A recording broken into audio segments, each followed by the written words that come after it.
This is how you forge a stronger psychological character. It's part of our development because it invites us to think about our thoughts and our beliefs. It gives you a chance to weed out the beliefs that no longer serve us or aren't really based on truth. And in its place, plant new ideas and thoughts that actually serve us and help us live to our higher and deeper values in it. Welcome to the Get Your Marriage On podcast. I'm your host, Dan Purcell, a Christian marriage and intimacy expert and coach. I'm on a mission to help couples have the best sex and most emotionally intimate marriages possible. Our episodes cover topics you've always wondered about and are packed with practical advice designed to help you take your marriage to the next level. Everyone, welcome back to Get Your Marriage On. Today is a continuation of the last episode where we did question and answer. And again, I have my lovely friend and coworker, Caroline, with me. Hello.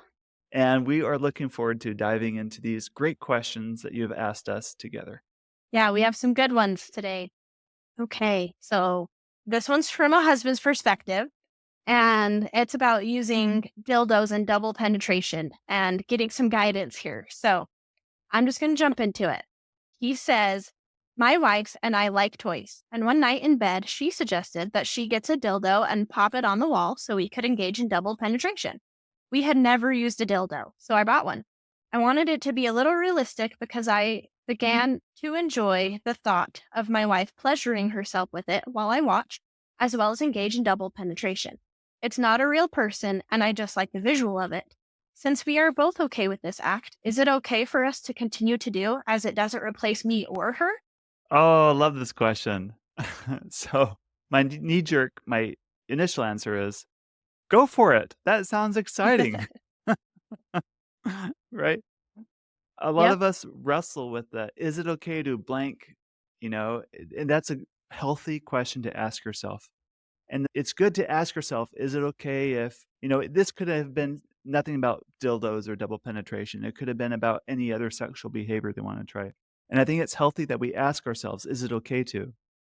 Because it helps call into question our values, our past, our future, kind of all in one. And this is how you forge a stronger psychological character. It's part of our development because it invites us to think about our thoughts and our beliefs. It gives you a chance to weed out the beliefs that no longer serve us or aren't really based on truth. And in its place, plant new ideas and thoughts that actually serve us and help us live to our higher and deeper values in it. So I'm glad he's honestly addressing this question and his sexual desire in a constructive way, because I think this will lead to more maturity and personal growth for both of them. I completely agree. And my first reaction to this question was, well, is it blessing your marriage? Because if so, then what's the big deal? Kind Uh-huh. of reaction. Uh-huh. Because from my perspective, sex was designed to build couples and their relationship and to bring them closer together. And so my first thought was, well, is this building your relationship and bringing you closer together? And then the follow-up questions I thought of, well, are they both enjoying it? Do they both feel safe doing it? And are they both able to communicate about their desires and what they are and aren't okay with? And as long as I think those are at play and relevant and happening, then I don't really see what could make it wrong to do for them. Yeah, perhaps there's some hesitation there because the dildo he bought looks realistic. And it's kind of the idea of the thought of enjoying my wife pleasuring herself with another person's penis. That kind of Mm. an idea kind of calls into question certain values, or it might be a value clash in the mind. And I can see where that might be coming from. But remember, sex and our sexual desires or sexual fantasies is a weird part of being human, right? Our Yeah. our best sexual erotic thoughts are things that we would be embarrassed to announce in Sunday school. That's just not right. That's just the Yep. realm these things live in. And as long as you can really make that a part of play, I think that's a fantastic way to explore. So it's okay that it's a realistic dildo if that's what the fantasy calls for, because you're engaging in a form of play with your spouse that will bring, great deep meaning, excitement, some prohibitedness, or whatever it is that really strokes those erotic, human, deep Our eroticism Fantasies, is desire. so human, right? And it's this humanness of it that makes sex so wonderful and beautiful, and why we only wanna share it with that one special person. So, definitely, I can see tremendous value if both people are excited and enthusiastic about this. I agree. Like you said, just go for it. Have fun and build that marriage. So Mhm. we have a wife who brought up this next question, and her husband has been experiencing erectile dysfunction. And so she comes to us with a question about navigating that and her lack of satisfaction due to that as well. So she says, I love my husband. We have been married 29 years, but I am not happy with our sex life. He has suffered with erectile dysfunction for years. Viagra doesn't help. Nothing I do excites him. I have tried everything: lingerie, toys, dancing naked, giving him oral sex. Nothing, no reaction.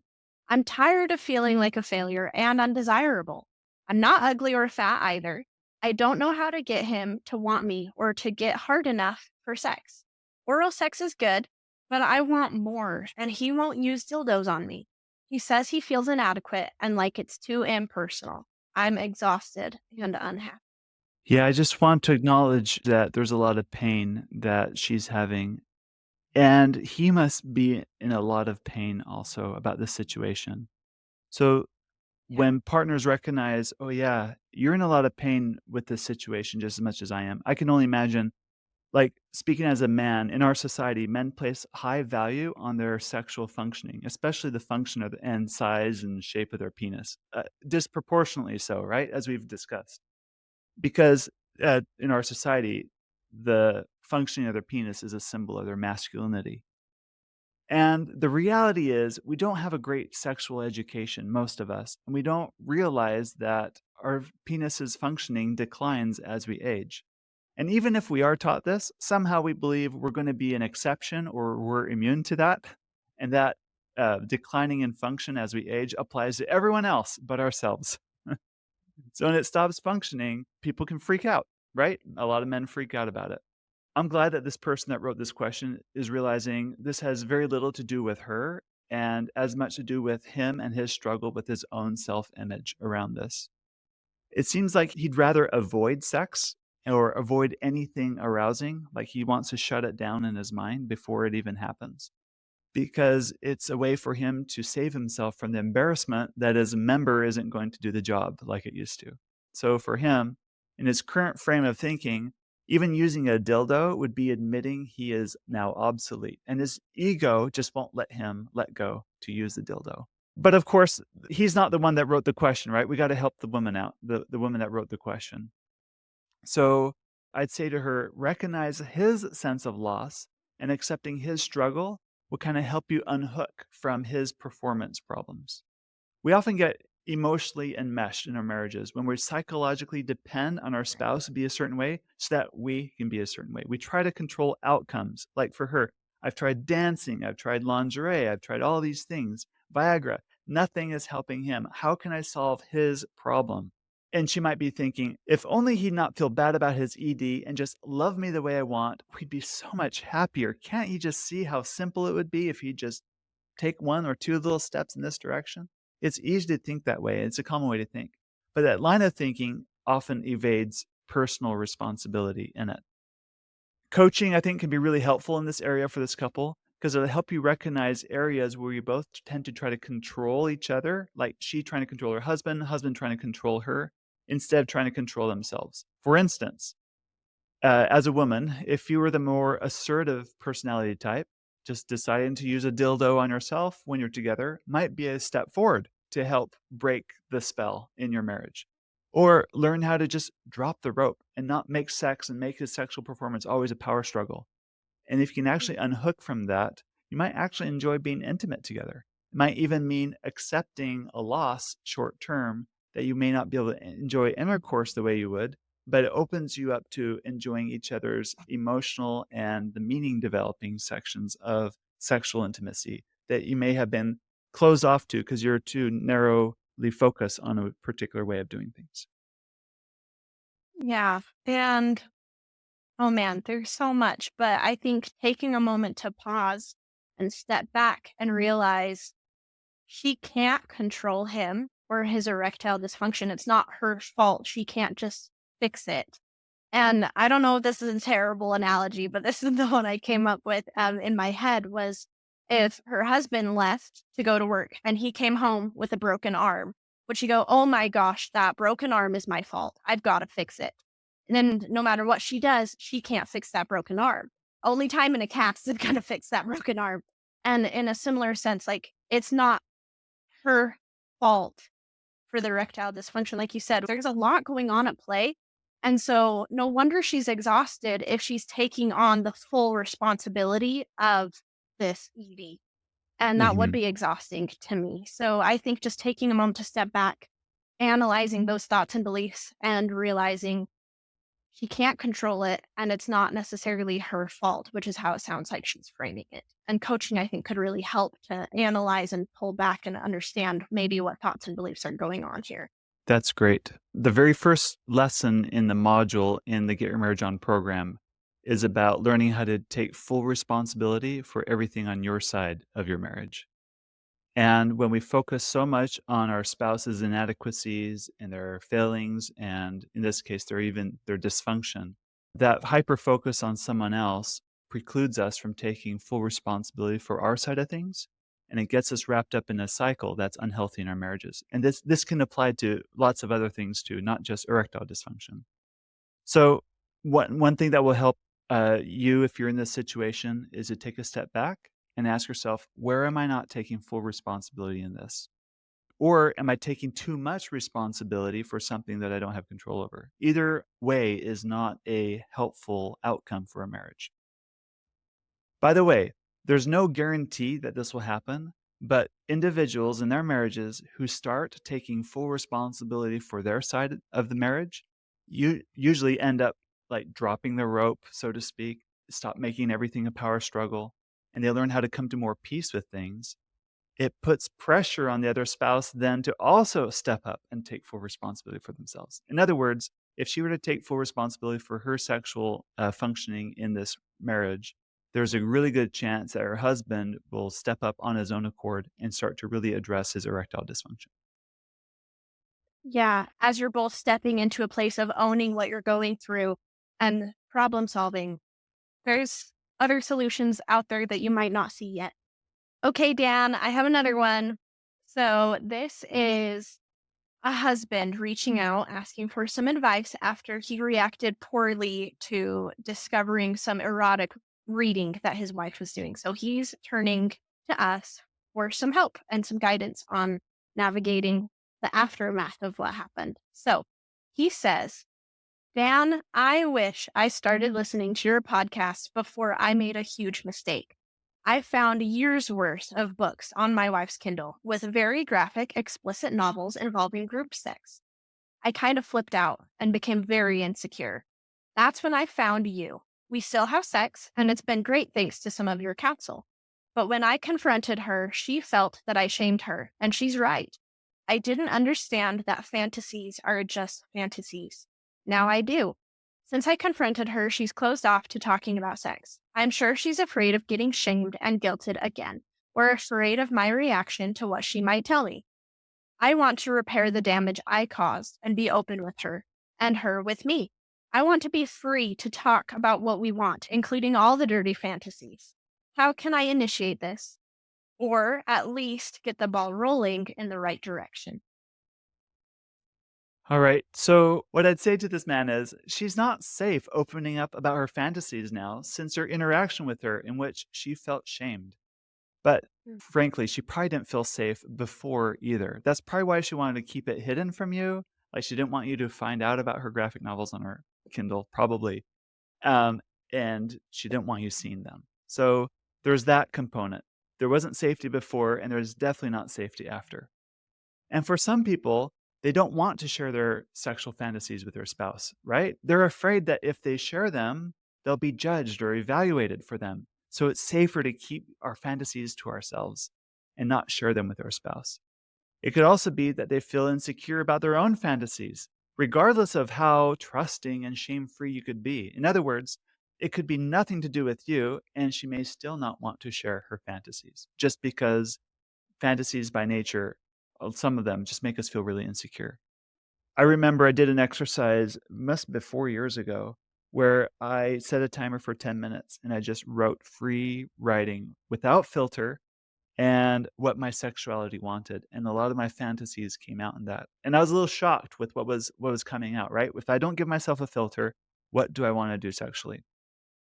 When I was finished, I had a decision to make. Do I share this with my wife or do I burn the paper? And I've been there. It's really hard to share, this deep part of ours because some of it feels a little dark, some of it feels a little, we just don't know how it'll be accepted. So, oftentimes, there's just insecurity around sharing fantasies. Now, demanding that your spouse shares her fantasies with you, demanding that like, if my wife were to demand that she reads my paper, that won't put us in a good place. I have to want to be willing to share, or at least part of it with her in that situation. So, you gotta take this delicately and with a great deal of respect, and I think pushing the issue will drive things further. So that's one piece of this that I see. There's more, but I wanna hear your thoughts, Caroline. Yeah, well, I agree. The more you push something, the more that it could actually push it away Mhm, instead of push into it. mhm, And I like that he's taking accountability for what happened in the situation. He recognizes that the way he responded wasn't how he'd respond now, the information he has. And I think giving himself grace, realizing he's different person now than he was then. And that although he's a different person now, his wife needs to maybe hear that clearly from him. So when he's trying to get the ball rolling on a conversation or connect with his wife, I think he might need to hear him say, "Hey, I know when I learned about those books the first time, I reacted really poorly and I shamed you for them. And I am so sorry that happened. I would go back in time and change it if I could, but I can't. I have a completely different perspective now. I'd love to talk with you about it." And come from that approach to his wife. It's about the relationship repair, right? Really It's working on the about, repair. yes, Yeah. working on repairing because you can't go back in time, Mm-mm. but you can move forward and you can work on that repair. And although you've already taken accountability, it might be good for her to hear it again Mhm. and start building that trust. Like you said, it sounds like there needs to be some trust there. She needs to feel safe there. And he could even say, "Hey, look, I'd love to work towards being able to talk more openly about sex and about these things. What do you feel like you need in order to get to that point of feeling comfortable? And how can I help?" Like that could be really beneficial. That's why I love coaching because it helps couples learn to communicate tough situations like all the ones we've talked about today. Yeah. One last thing I would say to this is a really good opportunity to examine other aspects of your relationship that might need a deeper look. This experience finding these things on our Kindle has exposed something that you may not have recognized in your relationship. So, in other words, this trial you're going through is a gift, if you look at it that way, in exposing other areas or shining a light in other areas in your relationship that need attention. For example, are there areas in your relationship where you take a judgmental or critical stance at your wife's preferences when they're different from you? Or even non-sexual preferences, right? Or is there a space where you can work on appreciating your differences as a couple and focus on cherishing her for her unique individuality rather than wishing she'd conform to be more like how you want her to be? Okay. This one is from a husband's perspective, who's wondering if he is being selfish for wanting sex because his wife is showing a low level of interest or none at all. So his question is, my wife and I just had our first baby a couple of weeks ago. Before the baby's birth, we hadn't had sex for close to 2 or 3 months. So I can say it's probably been about 4 or 5 months without sex. I fully understand the need not to have sex soon after childbirth. But even before my wife got pregnant, she didn't really show interest to have sex sometimes. Sometimes I had to even ask for sex. Is it normal for women and wives not to be interested in sex?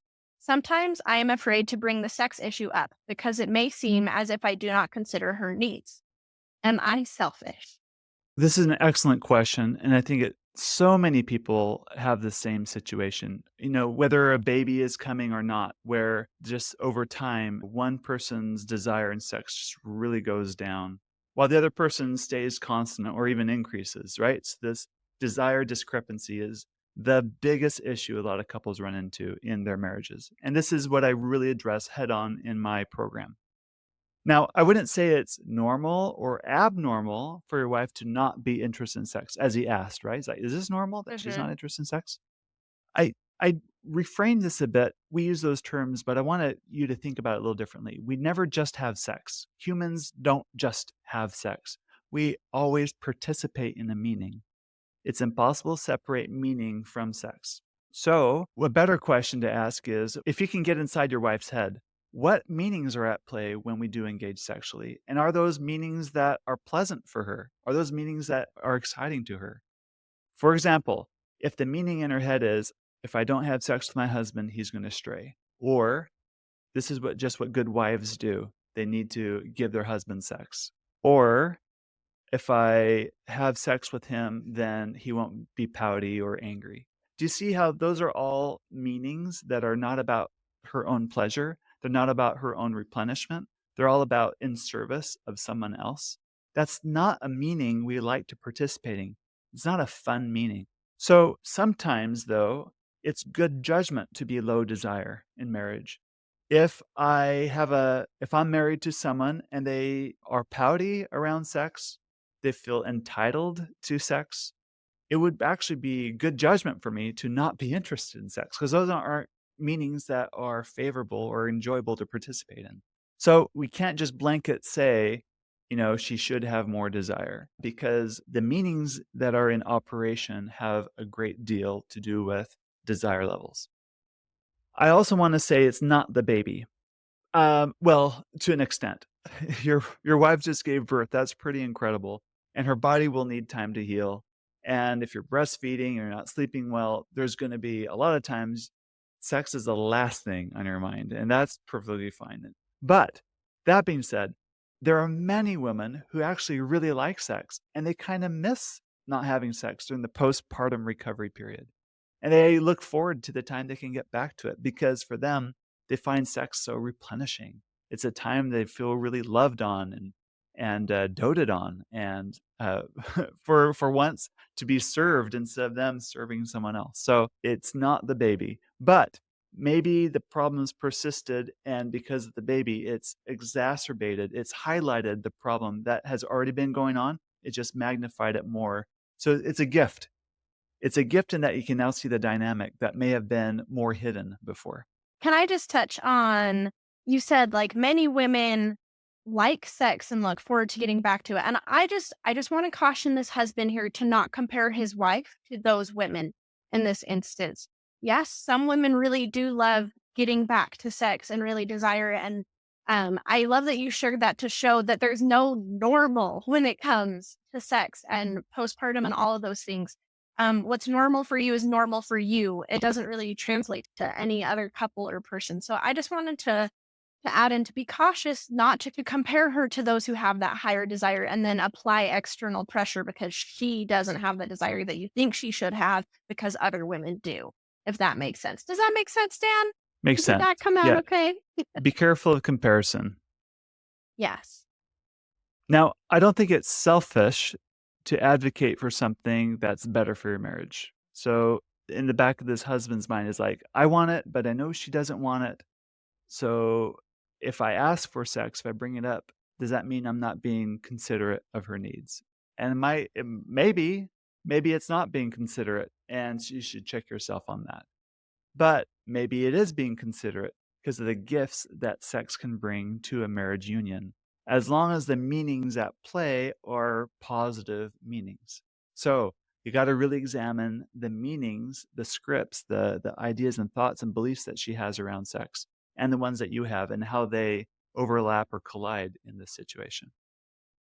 Yeah, I like what you said that it's not selfish to advocate for something that's going to help better your marriage. Desiring sex with your spouse is natural. However, it's possible that the way that you come across could show that you aren't considering her needs and what she's going through. So being able to step back and be like, okay, do I want sex for the right reasons? Is it a goal of wanting to connect with his spouse, with his wife, because he loves her? Or is it he just really wants to have an orgasm right now? And the way to do that is to have sex with his wife. Because those two meanings behind sex and the purpose that they serve, one is going to create more connection and desire for both spouses than the other one. So I guess just giving both of yourself grace because you welcomed a new child in, and that's a lot of adjusting for both of you. And just the last thing I want to share is there's so many ways to connect sexually that don't require intercourse. And so maybe just find out ways that you can connect that while you're working on building desire and meaning of finding ways to kiss or touch or be connected to each other that don't put the pressure on your wife to just move straight to intercourse because there's so many fun ways to connect that aren't just goal oriented intercourse and orgasm. Caroline, I love that. We say that a lot, that there's more than one ways to connect sexually than just intercourse. But we never say what those other things are. Yeah. What are some of your favorite ways? That's a very personal question. What are Well, examples of other people's favorite ways to connect sexually that don't involve intercourse? yeah, there's different ways that you can connect physically through touch, whether that's kissing, making out, kissing each other's bodies and different parts of each other's bodies, intimate massages, non sexual massages. There's so many ways that I've heard people love to connect. Showering together, rubbing each other down with body wash and a loofah. Like, there's so many oral sex, actually, even. I don't know how I missed that one. I know people love that one. So, those are just the ones that come off the top of my head. What about you, Dan? What are some ways you've heard people love to connect? I'll speak for myself, but one of the great turning points in my own sexual relationship with my wife was when we learned how to enjoy arousal for arousal's sake. That arousal Mm, didn't mean it had to finish or lead to orgasm. So I love that. we can be highly aroused and stay highly aroused without it turning into a one or both people must end in an orgasm. So I love that. it's about learning how to relax into the arousal, learning to enjoy the arousal and not be overcome by the arousal. So do arousing things, very arousing things. That's really connecting. This might be TMI, but this is my podcast, so here it goes. When we first learned this principle, we went on a getaway, just the two of us. And to have no kids and a weekend to ourselves, we're just so excited. And we had this idea that we're going to have a lot of sex that weekend, but I wasn't allowed to ejaculate. That was our rule. So, and we did. We got to our destination. First thing we did is dropped our pants and we went for it, but we stopped just shy of me ejaculating. Now, she could have as many orgasms as she wanted. But what this did is it forced us to really focus on the arousal of our weekend and not so much these peaks and valleys that orgasm gives. And we made love so many times that weekend. In fact, it felt like just one long weekend of lovemaking instead of like distinct starts and stops. It kind of all bled into one. Even though we're doing lots of other fun activities too, outdoors and hiking, cycling, things like that too, that we really enjoy. But there's just this pervasive feeling of we can enjoy arousal and be in a highly aroused state and stay there instead of it having to mean something's wrong if we don't like take this over into orgasm. So that's one way we have found to connect sexually. I love that. That sounds like a fun trip you guys went on. I am grateful for these courageous questions from these couples. If you have a question, you can go to getyourmarriageon.com, click on resources and anonymous question. That comes to me, and we will do our very best to address those in upcoming podcast episodes, email newsletters, on our Instagram or Facebook groups, wherever you can find us. I want to remind you that we have this great Get It On-a-thon coming up. Check out the Intimately Us app for that. And if you would like more hands-on help in your own marriage, overcoming challenges that you might have, or even if it's just about making something good and just taking it to the next level, making a good thing great, please check out the Get Your Marriage On program. It really is built for couples who are listeners to this podcast. You'll find a lot of value and benefit to the expert guidance and direction that this coaching, this container, this process can give you. Thank you for watching this video. Don't forget to subscribe, like, or even comment below, and go see what other wonderful videos we have that will help you strengthen your marriage intimately.